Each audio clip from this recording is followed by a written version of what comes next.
L'homme arrogant versa de l'essence sur la voiture, sortit un briquet et le jeta directement. La voiture s'embrasa immédiatement. Mais l'homme ne partit pas. Il sortit un pistolet et s'approcha de la voiture, car la personne à l'intérieur était liée à la mort de sa femme. Il élimina rapidement 2 gardes du corps, et menaça l'autre de révéler le nom du tueur. Mais celui-ci ne dit pas un mot. John lui tira directement dans la jambe. Cette méthode s'avéra efficace. L'autre finit par donner un nom.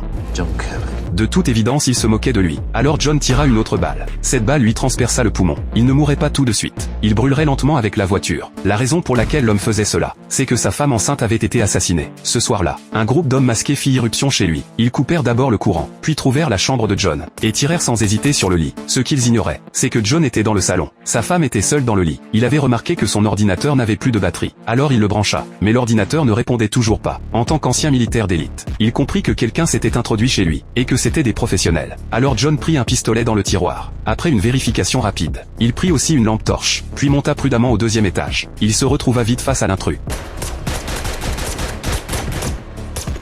Finalement les 2 hommes s'écroulèrent touchés par balle. L'homme en noir retira ses lunettes de vision nocturne, voulant achever John. Mais son chargeur était vide. John eut ainsi la vie sauve. Après le départ des intrus, John se traîna jusqu'à la chambre. Mais sa femme enceinte était déjà morte. Submergé par le chagrin, John s'évanouit. Peu de temps après, heureusement John fut transporté à l'hôpital. Grâce à sa robustesse il survécut. Après sa sortie, John n'avait qu'un seul objectif. Trouver les tueurs et venger sa femme. Chaque fois qu'il pensait à l'enfant à naître, John ressentait une immense culpabilité. Alors il alla voir son supérieur, pour demander où en était l'enquête. Mais son supérieur lui annonça une mauvaise nouvelle. Les coéquipiers de John avaient aussi été attaqués. L'un d'eux avait été tué par une voiture. L'autre, alors qu'il conduisait, avait été criblé de balles par des hommes masqués. Ils avaient tous un point commun. Ils avaient participé à une opération de sauvetage d'otages. Ils pensaient que des terroristes détenaient des otages. Ils les avaient rapidement tous éliminés. Mais en nettoyant les lieux, ils découvrirent que les renseignements étaient erronés. Les victimes étaient tous des militaires, et non des terroristes. Le supérieur conclut à une vengeance. Puis il donna une photo à John. C'était un diplomate du gouvernement. C'est lui qui avait délivré les visas aux tueurs. De toute évidence, le diplomate était un espion.